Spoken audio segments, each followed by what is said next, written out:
ready to do some no-line coloring today with Lawn Fawn's Life is Good stamp set.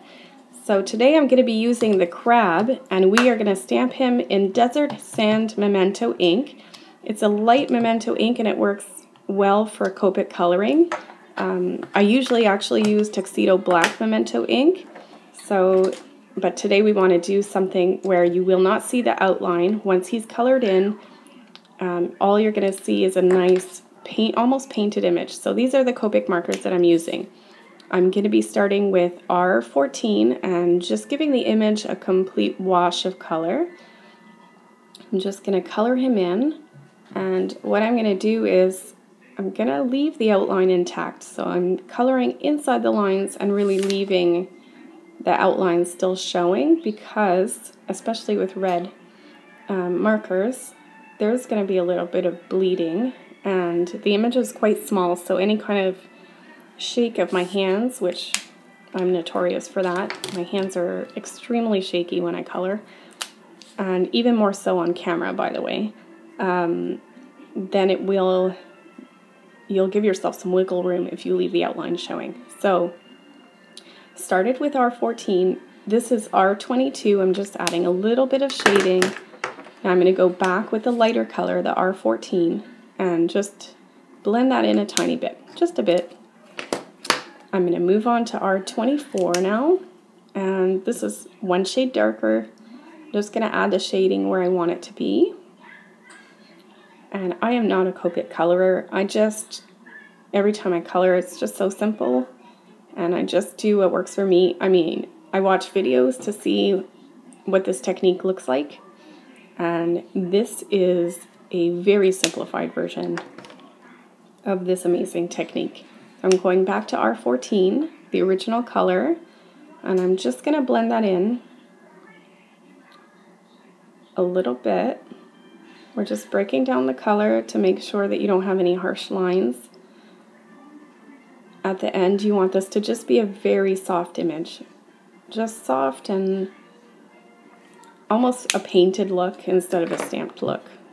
So now R29, this is the darkest color, and I'd be a little bit more careful with how I lay it down because it is darker. And once this color is done, just adding it to the claws and all the edges around. Once this color is done, I'm going to work my way back through the colors. So from darkest to lightest, now we've moved on to R24. It's the next darkest color. I hope you stopped by the Lawn Fawn blog today to see all of the beach party pictures.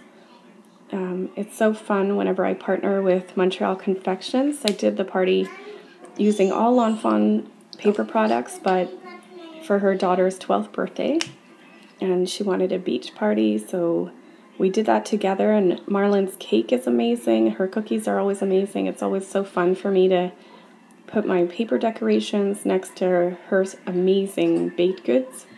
So I hope that you stopped by the Lawn Fawn blog to see all of that. I really enjoy working with her. So right now I'm just breaking all the color down, and I'm being careful to pull it towards the middle, not push it over the edge of the outline. So we're back to the original color, the R14, and I'm just blending it. Again, pulling the color towards the center. Oh, sorry for my head right in your way. I would like to thank my wonderful husband for actually holding this iPod while I'm taping the whole thing. I don't know how all of you professional videographers do it, but I'm still an amateur, so I wait for him. Okay, so just the thing is, my hands get so shaky when I'm coloring, especially on camera, that inevitably I did kind of flop a little bit and fudge the outline a bit. So what I'm going to do at the end of blending all the colors together is just try to go around and give a bit more definition to the outline so that no one can tell, because you will not be able to see the outline when you're all done, and it'll just look like you painted a very cute little crab. And it won't matter if one side is a bit lumpier. So here what I'm doing is I'm just going in and redrawing his mouth and his eyes because you can't see them anymore. And now that I'm done, what I'm going to do is just take the die, I'm going to washi tape it in place, and I don't want it to shift around when I'm putting it through the Big Shot. I'm going to grab my plates. Oh, they need changing soon. They're well loved. I'm going to grab my Big Shot and just run it through, pull it back, and now I have this cute little crab that I can add to my beach party decor. I'm just going to pop him out, and that's about it. I hope you've enjoyed the video. Thanks for watching.